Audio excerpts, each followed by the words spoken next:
출애굽기 20장 8절부터 11절까지 말씀입니다.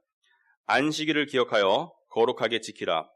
엿새 동안은 힘써 내 모든 일을 행할 것이나 일곱째 날은 내 하나님 여호와의 안식일인즉 너나 내 아들이나 내 딸이나 내 남종이나 내 여종이나 내 가축이나 내 문 안에 머무는 객이라도 아무 일도 하지 말라. 이는 엿새 동안에 나 여호와가 하늘과 땅과 바다와 그 가운데 모든 것을 만들고 일곱째 날에 쉬었습니다. 그러므로 나 여호와가 안식일을 복되게 하여 그날을 거룩하게 하였느니라. 아멘. 앉으시기 바랍니다. 우리 기도하겠습니다. 하나님께서 저희들에게 말씀을 주심은 그 말씀을 통해서 우리의 삶을 고치시고 또 우리의 삶에 변화를 주시고 또 우리의 삶에 지혜를 주셔서 우리에게 약속하신 풍성한 삶을 우리가 살 수 있도록 은혜 주시기를 위하심임을 믿습니다. 오늘 또 주신 말씀을 통해서 저희들이 말씀이 전하는 우리 하나님 여호와 하나님의 뜻을 분별하고 또 이 의미를 분별할 수 있어서 이 말씀이 우리에게 그냥 귀에서 들려지고 그냥 지나가는 말씀이 아니라 우리의 삶에 구체적으로 또 적용될 수 있고 또 열매 맺을 수 있는 그런 말씀이 될 수 있도록 성령께서 역사하여 주시옵소서. 예수님 이름으로 기도합나이다. 아멘. 우리 삶을 살면서 이 하나님을 예배하고 또 그런 말씀을 듣고 하는 가운데 저희들에게 바람이 있습니다. 어떤 바람이냐면 우리의 삶이 좀 평온했으면 좋겠다. 세상 사람들 말로 하자면 삶이 좀 안정되고 행복했으면 좋겠다. 그런데 이 성경이 전하는 지혜가 있습니다. 성경은 우리에게 그런 지혜를 전합니다. 이 예수님께서 이 땅에 오셔서 복음이라는 진리를 통해서 구원하시고 그리고 그들을 당신의 백성으로 삼으시고 난 다음에 그들에게 풍성한 삶을 약속하셨어요. 이 풍성한 삶이라는 것은 하나님의 은혜 안에서 삶이 열매 맺는 그런 삶을 말합니다. 그래서 그 삶 가운데 구체적으로 여유가 있고 만족이 있고 기쁨이 있고 평강이 있고 이런 것을 풍성한 삶이라고 말하는데 그 풍성한 삶을 주기 위해서 하나님께서는 지혜를 주셨어요. 우리에게 지혜를. 말씀을 통해서 지혜를 주셔요. 여러 가지 지혜를 주십니다. 이 지혜는 삶의 모든 영역에 관한 하나님의 구체적인 원리와 또 말씀의 적용인데 이 지혜가 우리에게 주는 가르침 중에 가장 중요한 것은 이것입니다. 극단에 치우치지 말아라. 중용을 찾아라. 예를 들어서 성경은 돈에 대해서 이렇게 가르칩니다. 돈, 굉장히 중요한 이슈죠. 돈을 사랑하거나 돈을 숭배하지 말아라. 그러니까 돈이 다인 것처럼 극단적으로 돈을 추구하는 삶을 살면 너의 삶이 망가질 것이다. 또 동시에 성경은 돈을 등한시하거나 무책임하게 살지 말아라. 네가 열심히 해서 벌어서 너의 필요를 충족하고 주위 사람들을 돌볼 수 있도록 그렇게 책임감 있게 살아라. 그러니까 돈을 사랑하지도 말고 디모데전서 6장 말씀이죠. 돈을 무시하지도 말고 중용이 어디냐? 성경이 말하는 중용이 어디냐? 그래서 성경은 우리가 밸런스, 성경적인 중용을 찾기를 원합니다. 근데 그 삶 속에서 중요한 밸런스가 필요한 부분이 이 부분입니다. 바로 일과 휴식의 밸런스가 굉장히 중요합니다. 우린 일이 중요한 걸 압니다. 근데 휴식도 중요하다. 근데 일과 휴식의 밸런스가 굉장히 중요한데 이게 깨어지면은 개인적으로 삶이 파탄돼요. 이게 깨어진 사회는 건강할 수 없습니다. 굉장히 불안하고 굉장히 불만족스러운 사람들이 많이 생겨납니다. 여러분, 요즘 우리 사회가 가지고 있는 여러 가지 문제가 있겠지만 그중에 대표적인 문제가 일과 휴식의 밸런스가 깨어졌기 때문입니다. 예를 들어서 많은 사람들이 한편에서는 일에 치여서 일이 너무 많고 스트레스가 받아서 쉬고 싶은데 쉴 수가 없어요. 야근이다, 주말 근무다. 그러니까 일을 쉬고 싶은데 쉬지 못하는 일에 찌든 사람들이 있는 반면에 또 한편으로는 일을 하고 싶어요. 근데 자기에게 적당한 일이 주어지질 않아서 비자발적 실업 상태로 살아가는 사람이 많습니다. 그러니까 일과 휴식의 균형이 없기 때문에 사회가 그만큼 불안한 것이죠. 그런데 참 아이러니하게도요. 여러분 그 7월 13일자 중앙일보 보시면 이런 기사가 났습니다. 이 청년들이 직장을 가서 6개월이 지나면은 사람이 신체적, 정신적으로 망가진답니다. 그러니까 폭음을 하게 되고 폭식을 하게 돼서 비만이 되고 그리고 스트레스가 엄청 받는데요. 그래서 대기업을 기준으로, 중소기업이 아니고 대기업을 기준으로 입사 1년 안에 28%가 회사를 그만둡니다. 굉장히 아이러니하죠. 회사를 들어가고 싶어서 정말 안달이고 난리인데 그것도 대기업인데 그 어려운 취직의 관문을 뚫고 들어갔는데 28%가 1년 안에 그만두더라. 근데 그만두는 가장 커다란 원인이 뭐냐? 여러 가지 원인인데 가장 커다란 원인은 너무 일에만 파묻혀 살기를 원하는 조직 문화와 그리고 자기를 끊임없이 감시하는 상사들의 이 꽉 쬐인 분위기 속에서 견디지를 못하겠대요. 그래서 이 일을 그만둔다고 합니다. 그러니까 우리 사회가 얼마나 지금 비건강하게 움직이고 있느냐 그것을 보여주는 단면이죠. 그래서 오늘 말씀을 통해서 우리는 이 일과 휴식에 관한 어떤 성경의 가르침이 있느냐. 자, 오늘 본문 말씀 보시면 8절에 보시면 이런 말씀이 있습니다. 안식일을 기억하여 거룩하게 지키라. 교회를 좀 다니신 분들은 이 말씀을 자주 들었을 것입니다. 근데 이 말씀을 듣기는 들었는데 굉장히 치우쳐서 이해하고 있습니다. 여러분, 안식일을 거룩하게 지켜라. 이 말씀을 들었을 때 항상 우리 머리에는 이 생각이 떠오릅니다. 주일 예배 빼먹지 말아야지. 주일 예배 꼭 나가야 되지. 주일 예배 빼먹지 말고 거룩하게, 이것만 꽂혀 있어요. 근데 이것을 부정하자는 것이 아니라 이 전체 문맥을 읽어보면 그것은 일부에 해당하는 것이고 더 포괄적인 의미가 있습니다. 어떤 의미가 있느냐? 여러분, 그 성경이 말하는 안식일은 단지 예배 드리는 날이 아닙니다. 성경이 말하는 안식의 개념은 휴식의 개념입니다. 오늘 10절에 보시면 뭐라고 되어 있습니까? 일곱째 날은 내 하나님 여호와의 안식일인즉 너나 내 아들이나 내 딸이나 내 남종이나 내 여종이나 내 가축이나 내 문 안에 머무는 객이라도 아무 일도 하지 말라. 그러니까 안식일의 명령이 크게 보면 두 가지가 있습니다. 예배를 드려라, 맞습니다. 그러나 또 동시에 아무 일도 하지 말라. 그런데 이 아무 일도 하지 말라라는 것이 굉장히 지키기가 힘든 명령입니다. 듣기는 좋아요. 아무 일도 하지 말고 쉬어라. 그런데 이것이 현대인들에게는 거의 불가능한 명령입니다. 왜냐하면 몸은 쉬어도 마음과 생각이 쉬지 못하는 삶을 사는 사람이 많기 때문에. 오늘 세 가지 관점에서 말씀을 보겠습니다. 첫째는 안식을 거스르는 문화. 굉장히 우리의 컬처가 안식을 거스르죠. 두 번째는 그 안식의 명령을 거스른 결과가 무엇이냐? 사회적으로, 개인적으로, 또 교회적으로. 그리고 마지막으로 안식과 예배는 왜 공존하는가? 예배와 안식은 왜 공존하는가? 자, 그래서 이 안식일을 거스르는 문화. 자, 앞서서도 이야기했지만 우리 문화는 굉장히 안식을 거스르는 문화를 살고 있습니다. 오늘 2절에 보시면 엿새 동안은 힘써 네 모든 일을 행할 것이나 일곱째 날은 쉬어라 이렇게 되어 있습니다. 일을 멈추고 쉬어라. 그런데 자, 엿새 동안은 힘써 네 모든 일을 하라는 것은 늘 6일은 꼬박 일하는 것이 아니라 최대한 6일까지만 해라 이런 뜻입니다. 일을 하더라도 최대한 6일까지만 하고 최소한 일주일에 하루는 무조건 쉬어라. 자, 그런데 한 가지 의문이 들죠. 오늘날 대부분의 직장은 주 5일 근무입니다. 그죠? 그러니까 얼핏 생각하기에 우리가 훨씬 더 성경보다 많이 쉬는 게 아닌가 이렇게 착각할 수 있어요. 그렇지만 실상이 그렇지가 않습니다. 우리가 주 5일 근무를 하는 회사들이 많지만 실상은 주 6일을 일하던 고대 사회 사람들에 비해서 우리가 훨씬 덜 쉬고 있고 훨씬 안식이 적습니다. 왜 그럴까요? 왜 그러냔 말이죠. 고대 사회에서 예를 들어서 농경사회를 보면 6일을 일해라. 그렇지만 농경사회 속에서는 이렇게 일했습니다. 어떻게 일했냐? 첫째, 아침에 해가 떠야지 직장을 갔어요. 그죠? 새벽에 여명이라도 있어야지 농사를 지을 수가 있었고, 그리고 해가 지면 일을 할 수가 없었습니다. 왜냐하면 자연 속에서 자연의 법칙에 따라 살았기 때문에 해가 지면은 일손을 놓고 집에 갔어요. 그러니까 일찍 잤어요.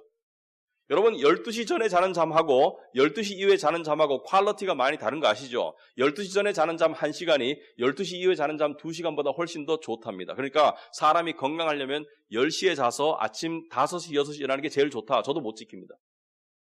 12시 이후에 잘 때가 많아요. 자도 찌뿌둥해. 근데 농경사회에서는 불이 없으니까, 촛불 비싸니까, 껌껌하니까 일찍 자는 거예요. 그러니까 굉장히 건강한 거죠. 아침에 그냥 굉장히 건강하게 일어나는 거죠. 잠도 잘 자고. 왜냐하면 육체적으로 노동을 하면요, 잠이 잘 옵니다. 정신 노동하는 사람은 잠이 잘 안 와요. 맞습니까? 육체적으로 노동하는 사람이 훨씬 더 잠이 많이 옵니다. 그래서 잠도 잘 잤고 일찍 잤고 고대 사회는 그래요. 그러니까 고대 사회에서는 매일매일 주어진 휴식을 충분히 취했기 때문에 일요일날 쉬는 안식은 덤으로 쉬는 것이기 때문에 훨씬 더 홀가분하게 쉴 수 있었는데 현대 사람들은 어떻습니까? 주일날 몰아자야 돼. 토요일날 잠을 몰아자야 돼. 왜? 주중에 쉬지를 못했기 때문에. 그리고 고대 사회 속에서는요. 날씨에 따라서 일을 못하는 틈틈이 쉬는 시간이 있었습니다. 예를 들어서 천둥번개가 친다. 밖에 못 나갑니다. 그러니까 집에서 쉬어야 돼요. 비자발적으로. 그러니까 하나님의 자연 섭리에 의해서 쉬어야 되는 날들이 있어요. 또 수확을 했어. 여러분 추수를 다 하고 난 다음에 농부가 다음날 곡식 심으러 갑니까? 안 가죠. 농한기라는 게 있습니다. 농한기. 일 안 하는, 농사 지을 수 없는, 바로 농사가 안 되죠. 최소한 겨울을 지나고 봄이 왔을 때 씨 뿌리기를 할 동안에 충분히 쉴 수 있는 긴 방학이 있었습니다. 농사의 방학이. 그러니까 고대 사회 사람들은 훨씬 더 틈틈이 짬짬이 긴 시간을 쉴 수가 있었는데 오늘날 그렇습니까? 오늘날은 전등불이 있으니까 밤에 야근하는 거 쉽죠. 그리고 또 더 나아가서 오늘날은 주말에 회사 나가서 일하는 사람도 많고요. 그리고 퇴근을 해도 퇴근이 안 됩니다. 얼마 전에 뉴스에 보니까 SNS 때문에 카카오톡, 이메일 때문에 직장을 퇴근하고도 공무원들의 경우 약 11시간을 더 일을 하게 되더라. 왜? 메시지가 계속 옵니다. 이메일로 지시가 오고 카카오톡으로 질문이 들어와요. 그 업무에 대해서. 그러니까 퇴근은 했는데 퇴근이 안 됐어. 그리고 또 더 나아가서요. 현대인들은 계속적으로 생각하고 고민해요. 저녁에도. 일에 대해서 고민하고 인간관계에 대해서 고민하고 그러니까 일을 쉬지 못하는 상태에 있다 보니까 주 5일을 해도 굉장히 스트레스가 많고 피로감이 많습니다. 고대 사회에 비해서. 납기일이 있습니다. 생산성을 맞춰야 돼요. 효율성이 있어야 돼요. 경쟁이 무한해요. 그러니까 쉴 수가 없는 것이죠. 그리고 심지어 오늘날 우리 사회는요. 특히 한국, 우리나라에서는 대부분의 사람들이 이 바쁨의 강박증을 앓고 있는 것 같아요. 그러니까 바쁘지 않은 것을 불안해. 바쁘지 않은 게 불안해요.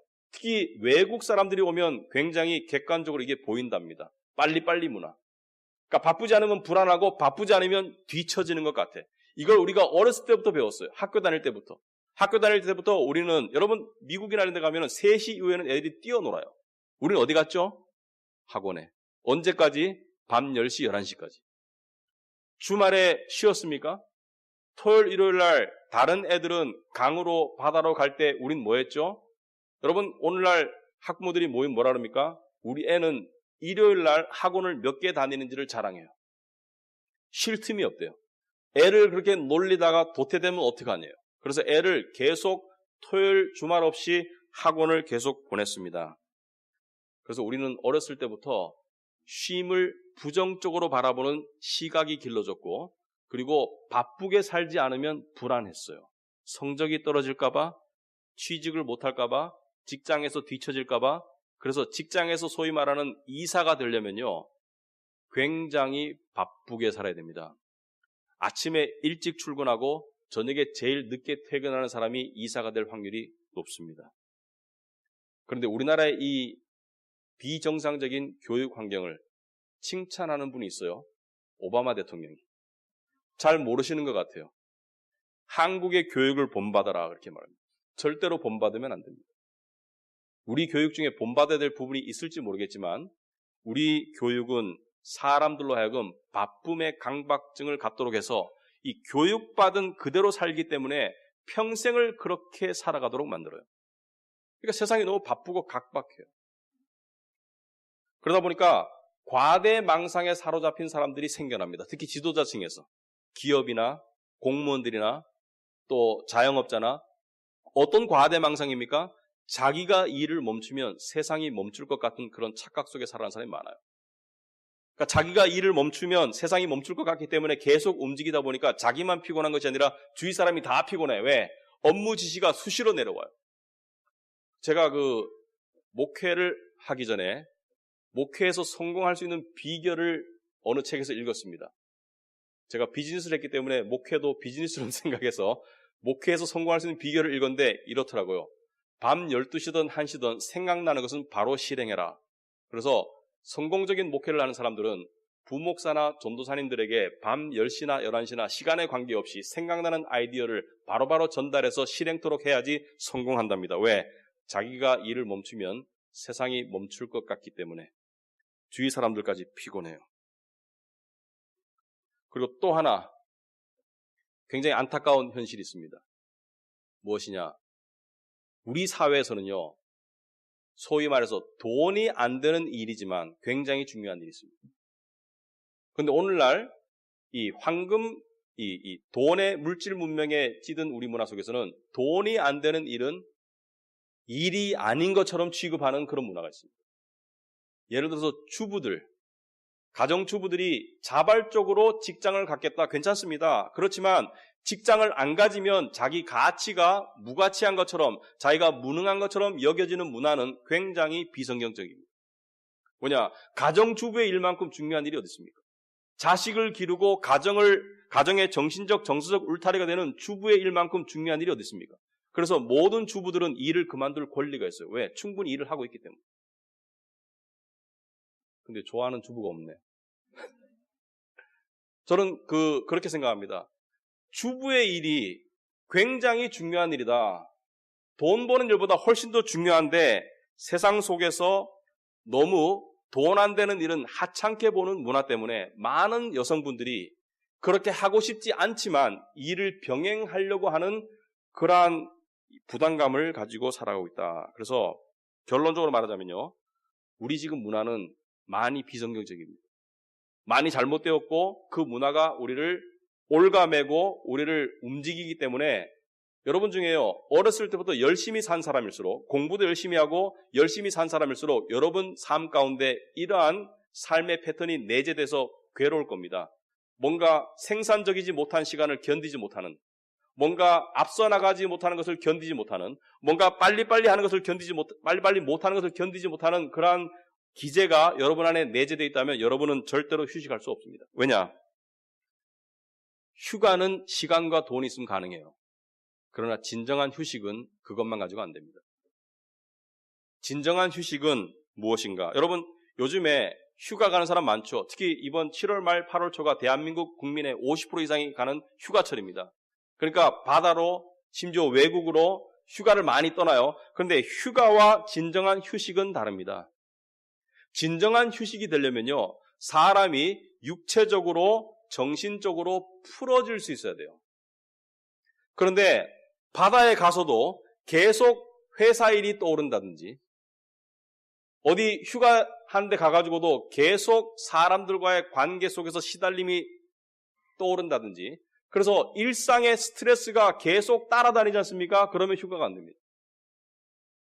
왜냐하면 하나님께서 모든 일을 멈추라는 것은요. 육체적인 일만 멈추라는 것이 아니라 정신적으로도 멈추라는 것입니다. 왜냐하면 우리는 풀어지고 난 다음에 다시 쪼여질 때 굉장히 생산적으로 됩니다.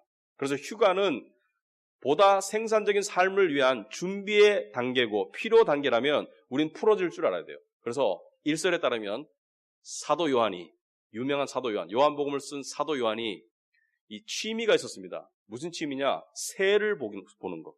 그러니까 bird watching. 새를 보는 게 취미였어요. 새를 관찰하는 거. 여러분 취미도 다양하죠. 사람들마다 여러 가지 취미가 다릅니다. 낚시를 좋아하는 사람. 근데 사도 요한은 이 새를 보는 게 취미였어요. 어느 날 한가롭게 새를 바라보고 있어요. 새를 멍하니 바라보고 있으니까 옆에 있던 어떤 성도가 이렇게 물었습니다. 사도 요한이시여, 당신은 굉장히 중요하고 지금 이 중요한 시기에 어떻게 이렇게 한가롭게 새를 바라보고 있습니까? 그러니까 사도 요한이 이렇게 돌아오면서 이렇게 말했습니다. 맞아요. 나는 중요한 시기에 중요한 사명을 가지고 있는 사도입니다. 그렇지만 내가 새를 바라보면서 이렇게 풀어지는 시간이 없으면 내가 다시 당겨졌을 때 멀리 효과적으로 날아갈 수 없습니다. 여러분 활 알죠? 활을 늘 팽팽하게 줄을 관리하면 그 활은 멀리 못 쏩니다. 활을 평소에 풀어놔야지 활을 다시 화살을 감았을 때, 이 활을 감았을 때, 줄을 감았을 때 화살이 멀리 갈 수 있거든요. 그리고 휴식은 우리가 정신적, 정서적으로 풀어질 수 있어야 되는데 그게 쉽습니까? 제가 감히 휴가를 갔다 왔어요. 7년 만에. 목회하고 난 다음에 주일날 설교를 안 한 것은 처음인 것 같습니다. 외국으로 갔을 때도 여러분 같지만 주일날 설교를 했었기 때문에 휴식을 취할 수는 없었어요. 충분히. 그런데 이번에는 다른 교회 가서 예배를 드려봤습니다. 설교자가 아니라 성도의 입장으로 예배를 들어봤는데 얼마나 홀가분하고 좋았는지 몰라요. 그런데 휴가가 월요일에 시작했습니다. 지난주에. 근데 제가 진짜로 쉴 수 있었던 것은 수요일이에요.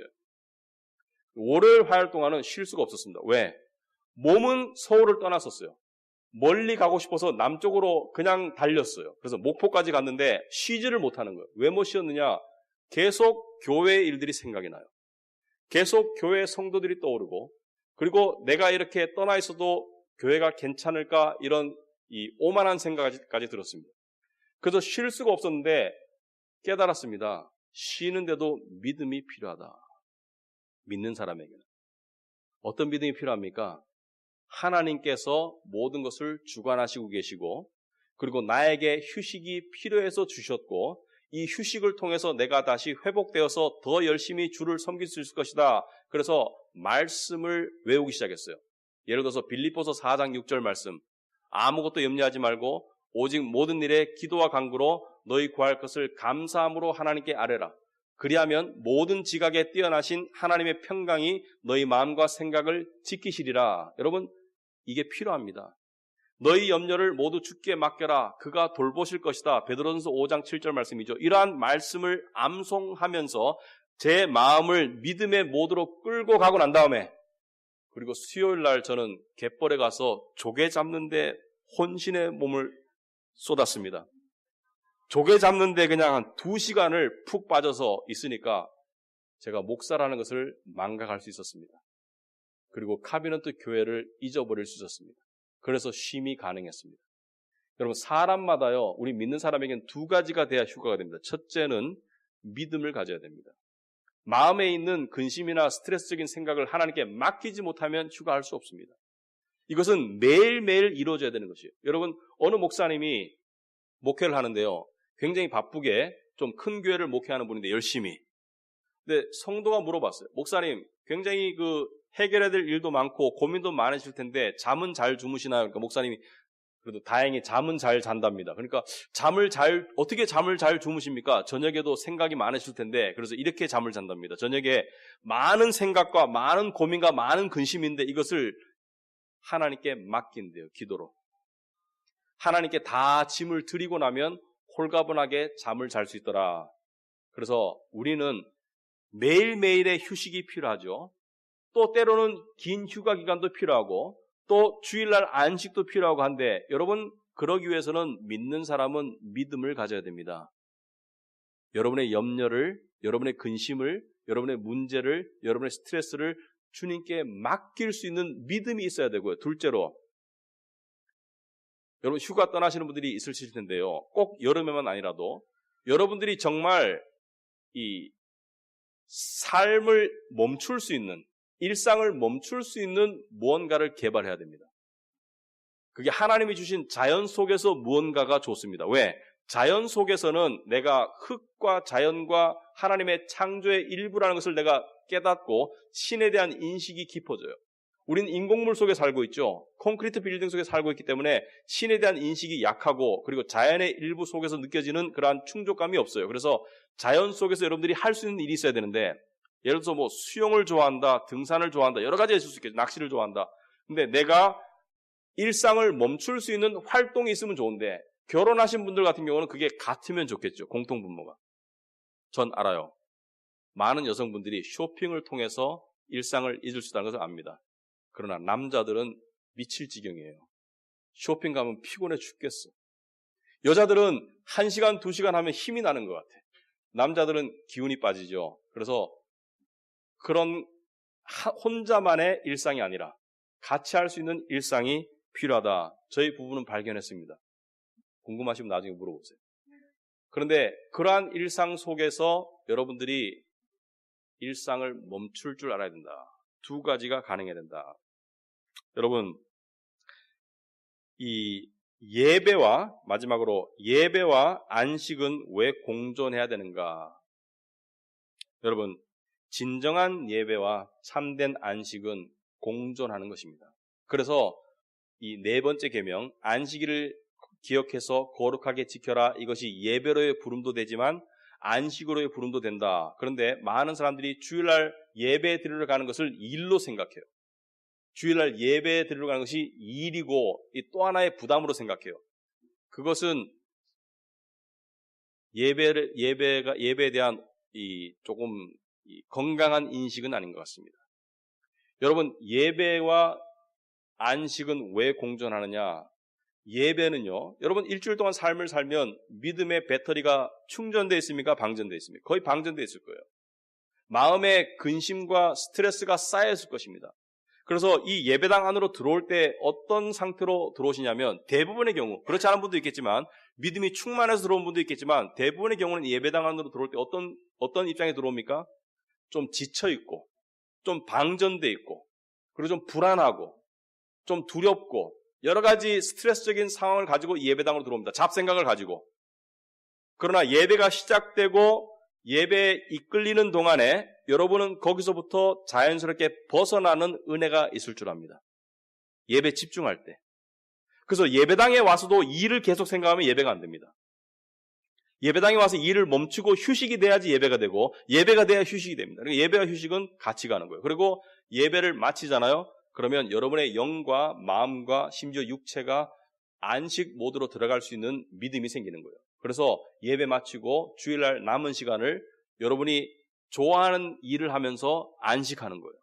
교제하고 음식 먹고 또 여러 가지 성경 보고 여러 가지 활동을 하면서 여러분이 안식해야지 그 다음 주가 준비가 되는데, 그래서 믿는 사람에게는 예배와 참 안식이 공존하는 것이다. 그래서 우리가 주기적으로 드리는 이 주일날 예배가 굉장히 중요합니다. 하나님께 영광 돌림도 물론 중요한 목적이지만 하나님께서 안식일을 주신 것은 무슨 목적이 있습니까? 예배를 통해서 안식하고 그 다음에 마음의 짐을 내려놓고 믿음을 회복하고, 두려운 마음으로 일주일을 살았으면 담대한 믿음을 가지고 두려움을 떨쳐버리고, 불안하고 초조한 마음으로 일주일을 살았으면 좀 유쾌하고 밝은 마음으로 그것을 떨쳐버리고, 그래서 예배를 통해서 찬양하고 기도하고 말씀 듣고 함을 통해서 우리가 회복되는 것이 예배의 본질입니다.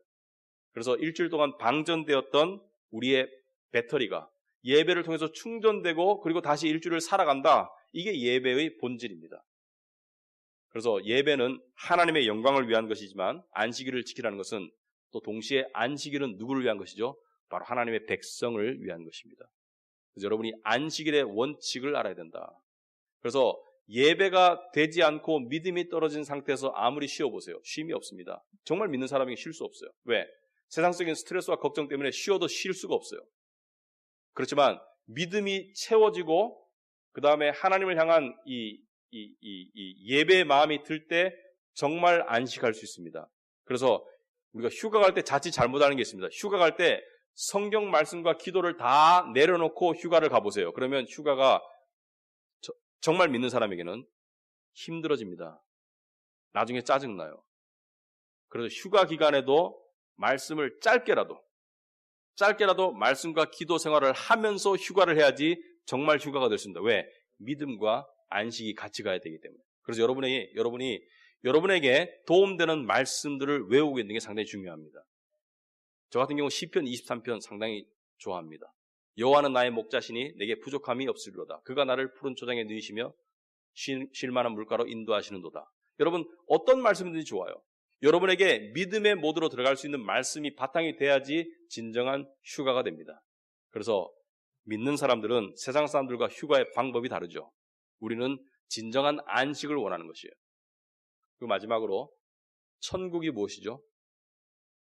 천국은 우리가 가는 완벽한 세상이죠. 유토피아. 근데 천국에 일이 있습니까? 없습니까? 천국에도 일은 있어요. 그러나 스트레스가 없습니다. 재미있어요, 일이. 여러분, 인간이 죄로 타락하기 이전에 에덴 동산에서 일이 있었습니까? 없었습니까? 아담과 하와에게 하나님께서 일을 주셨나요? 안 주셨나요? 주셨어요. 다스려라. 다스려라. 좋은 일이었어요. 따먹어라. 모든 과일을 따먹어라. 생명나무 따먹어라. 선악과만 따먹지 마라. 일이 주어졌습니다. 여러분, 천국에 가면요, 우리에게도 일이 주어집니다. 천사들을 다스려라. 몇 고을을 다스릴 것이다. 이런 다스린다는 얘기가 나와요. 너가 나와 함께 보좌에 앉아서 다스릴 것이다. 천국에서도 일은 주어집니다. 그러나 천국에서의 일은 스트레스가 아니에요. 그 일은 우리가 기쁨이 되는 일이고, 또 천국에 예배가 있습니까? 있어요. 예배가 중요한 일이 될 것입니다. 또 천국에 안식이 있습니까? 있습니다. 그래서 천국은 일과 예배와 안식이 완벽하게 조화를 이룬 것이 천국입니다. 그렇다면 여러분의 삶 가운데도 여러분 하시는 일 있죠? 이것이 스트레스도 주지만 하나님께서 여러분에게 주신 소명이라는 것을 알고 그것을 열심히 할 수 있도록 하시고, 그리고 적절한 휴식을 통해서 그 일이 너무 스트레스가 되지 않도록 관리하는 것이 중요합니다. 그리고 예배를 통해서 믿음을 가지고 사는 것이 중요하고, 그래서 이 땅의 삶도 여러분 일과 예배와 믿음 그리고 안식이 조화롭게 조화를 이룰 때 여러분의 삶은 풍성해질 수 있습니다. 하나님께서 주신 원칙입니다. 원리이고 안식의 원리이다. 그래서 주일날 여러분은 예배를 통해서 믿음을 가지고 회복하고 안식하고, 그리고 또 예배 후에 교제를 통해서 그리고 안식을 또 즐겨나가고, 그리고 충전된 다음에, 그리고 난 다음에 한 주의 삶을 또 감당하고, 그런 패턴으로 살도록 우리는 만들어졌습니다. 그래서 창조의 질서 속에 자신의 삶을 집어넣는 그런 지혜를 가지시기 바랍니다. 기도하겠습니다.